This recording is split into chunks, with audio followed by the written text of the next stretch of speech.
2007च्या जूनमध्ये बिहारच्या बेगुसराय जिल्ह्यात गल्लोगल्लीत एकच नाव चर्चेत होतं, ते म्हणजे अमरजित सदा. हा अमरजित तेव्हा फक्त 8 वर्षांचा होता.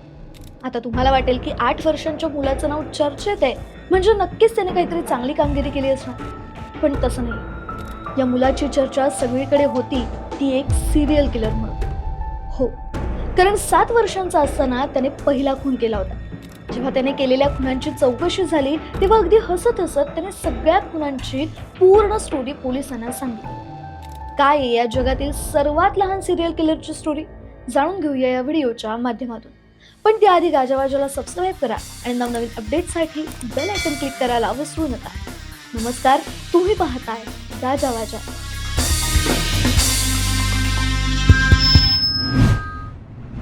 तर 1998 साली बिहारच्या बेगुसराय जिल्ह्यातील मसहुरी गावात जगातल्या सर्वात लहान सिरियल किलरचा जन्म झाला. त्याचं नाव होतं अमरजित सदा.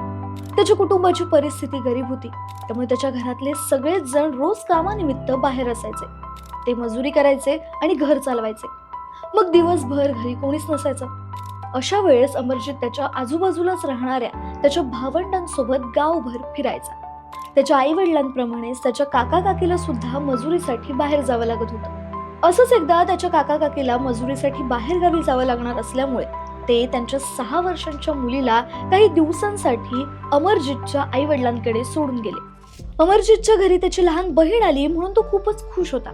तिच्यासोबत तो खेळायचा, तिला चिमटे काढून रडवायचा.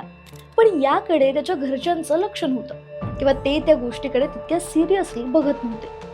पण एक दिवस अचानक त्याची ती लहान बहीण कुठेही दिसेनाशी झाली. सगळ्यांनी खूप शोधाशोध केली, तिच्या आई वडिलांना बोलावून घेतलं गेलं, पण ती मुलगी कुठेच सापडली नाही. सगळं गाव तिला शोधत असतानाच एक दिवस सदा फॅमिली मधल्या एका माणसाने गावात जाऊन सांगितलं की आता कोणीही शोधाशोध करू नका, आम्ही स्वतः तिला शोधू. गावातल्यांना आधी जरा शंका आली की हे नक्की असं का बोलतायत, पण नंतर त्यांनी सदा फॅमिलीला त्यांच्या हालावर सोडून दिलं.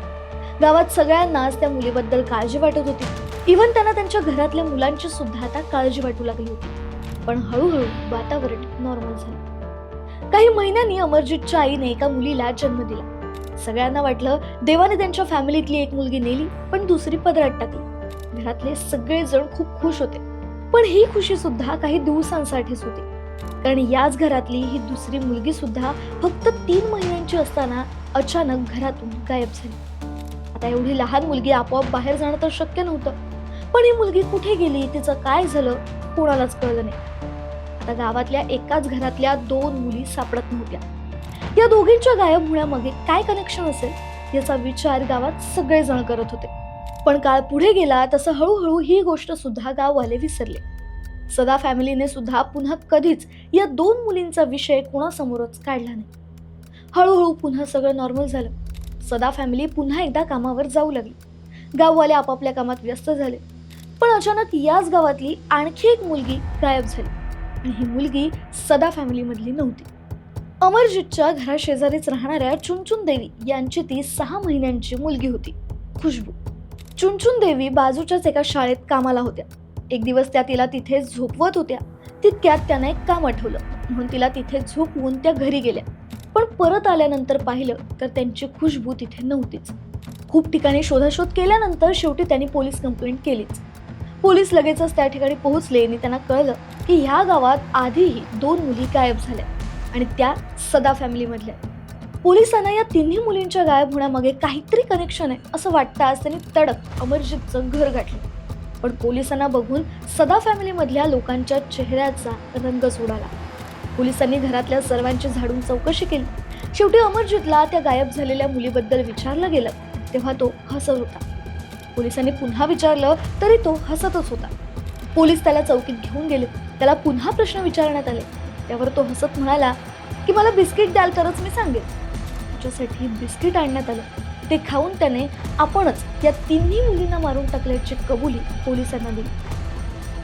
सुरुवातीला अमरजितने त्याच्या काकाच्या मुलीला डोक्यात विटांनी वार करून संपवलं आणि एका छोट्या खड्ड्यात पुरलं आणि ही गोष्ट त्याने त्याच्या आईला सांगितली सुद्धा होती. त्यानंतर एका रात्री त्याचे आई वडील झोपलेले असताना त्याने त्याच्या स्वतःच्या सख्ख्या बहिणीचा, जी फक्त 3 महिन्यांची होती, तिचा गळा दाबून खून केला. त्यानंतर आता खुशबूला त्यानेच मारलं आणि गावातल्याच एका ठिकाणी पुरलं. तिथे तो पोलिसांना घेऊन गेला आणि आजवर त्याने केलेल्या तिन्ही गुन्ह्यांची त्याने कबुली दिली. त्याने इतक्या लहान वयात या हत्या का केल्या होत्या यामागे सायकॅट्रिस्टचं असं म्हणणं होतं की त्याला कंडक्ट डिसऑर्डर हा आजार झाला होता. या आजारामध्ये दुसऱ्यांना त्रास होताना बघून त्या रुग्णाला मज्जा येते. आता या हत्यांमागे नेमकी चूक कोणाची, त्याची की त्याच्या घरच्यांची, ज्यांनी पहिल्या हत्येपासूनच माहिती असून सुद्धा या प्रकरणावर कोणतेही पाऊल उचललं नाही. आता भारतीय कायद्यानुसार कोणत्याही अल्पवयीन गुन्हेगाराला जेलमध्ये जाण्याची शिक्षा होत नाही. त्यामुळे अमरजित सदाला 18 वर्षांच्या वयापर्यंत बाल सुधारगृहामध्ये ठेवण्याचे आदेश कोर्टाने दिले. अमरजित सदा याची 2016 मध्ये बाल सुधारगृहातून सुटका करण्यात आली. पण अमरजित नंतर कुठे गेला, त्याचं पुनर्वसन झालं का, त्याची ओळख बदलली का, याबद्दल कुठलीच ठोस माहिती उपलब्ध नाही. पण या संपूर्ण प्रकरणाबद्दल तुम्हाला काय वाटतं? तुमचं मत आम्हाला कमेंट करून नक्की कळवा. आणि अशाच क्राईम स्टोरीज जाणून घेण्यासाठी गाजावाजाला लाईक, शेअर, फॉलो आणि सबस्क्राईब करायला विसरू नका.